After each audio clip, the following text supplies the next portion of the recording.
I do a lot of videos about healing the inner child. In this video, we're going to be focusing specifically on the invisible child. What does that mean? How did you become this way, and how do we heal it? Watch this video.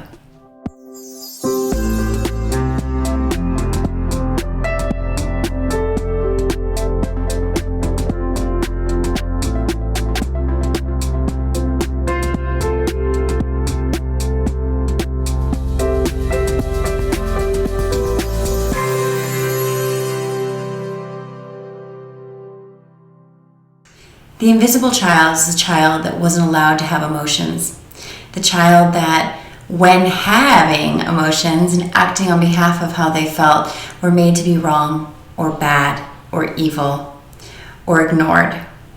And when our emotions aren't felt, our emotions aren't shared, our emotions aren't mirrored, we feel invisible.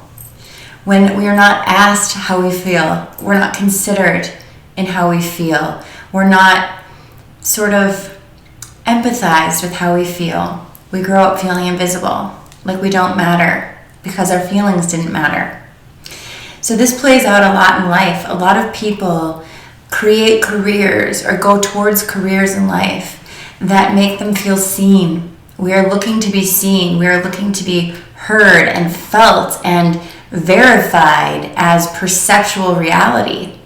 When we don't have that experience early on, we are searching. And you guys know I talk about external experiences, external authorities, external validation all the time, because that is the only thing our bodies know how to do when we're not getting it from within the home. We look out there.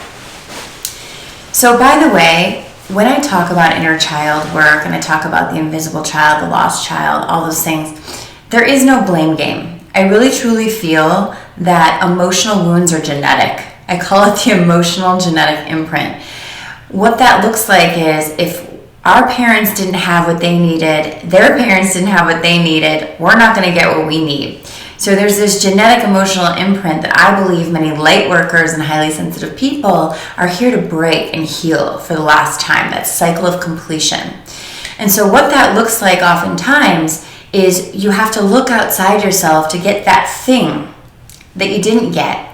And what's interesting with the cycle of completion is you come back home to self, a place that no one ever taught you could heal from, you could validate from within. We were taught to look externally, but the people we looked to externally didn't work out. So we kept searching endlessly. Never enough syndrome. It's never enough validation, never enough money, never enough stuff, never enough attention. That's part of it. We're never really feeling seen until we truly see ourselves. And so, coming home to self, when you feel like you were the invisible child, that's going to trigger in your intimate relationships. It's going to trigger, and that trigger is going to look like I'm not lovable, I'm not seen, they're not hearing me. You're going to attract a lot of unavailable men, emotionally unavailable partners, men or women, emotionally unavailable. But what I always say is we can only ever attract what we are. And people get pissed when I say that. And so let me explain. Because once I explain it, people usually have an aha moment. You're not going to feel comfortable with a partner that is unavailable emotionally unless part of you is unavailable as well. And what that usually looks like is we are only attracted to what we're comfortable with. If someone were to be fully emotionally available, that means we would have to be. And that scares the shit out of a lot of us who felt invisible because we don't know what that is, or we don't feel safe sharing it, because that's why we're invisible. Because if we did share what we truly felt, we would get either ignored, we would get punished, or we would get rejected. And so we learn to keep that part of ourselves pretty dang safe. And so if we were to be with a partner who's fully intimate or emotionally available, that brings up a lot of fear, a lot of threat, a lot of anxiety. So what we've done to stay safe is pick someone, subconsciously or unconsciously, who is emotionally slightly or fully unavailable, so that we can remain that way too. And so for the invisible child, what's so important in our healing is to become very visible. with ourselves, with how we feel, to really sit in that. I say it every day, get real about how you feel so you can heal. But what that means is when that trigger comes up and you go to your deflection, or you go to that lie, that false self. For instance, I had a client earlier today that was telling me how she's working with this right now.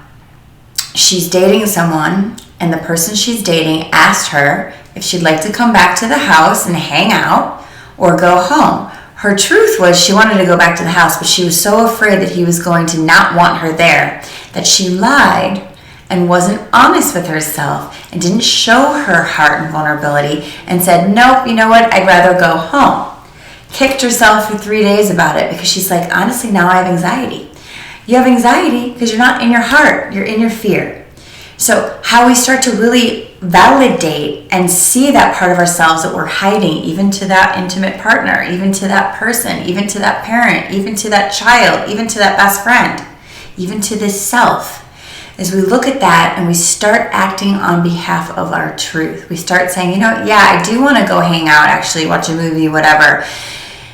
Risking rejection, risking the person not wanting you, risking getting blamed or punished for what you feel, because ultimately the bigger risk is not being honest with yourself, because then you have anxiety and then you have fear. So the invisible child has to make their emotions extremely visible to themselves and then to others, and risk being rejected, because in the face of risking that, you get to be who you truly are and you're not invisible anymore.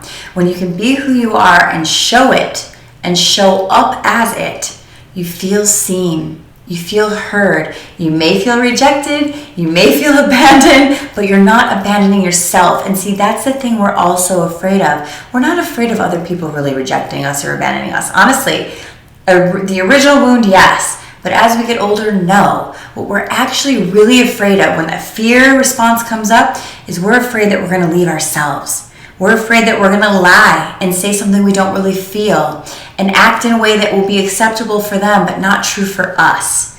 So when we're reclaiming that inner child and making her or him feel totally seen and visible, we must act and speak and live in alignment with what's real.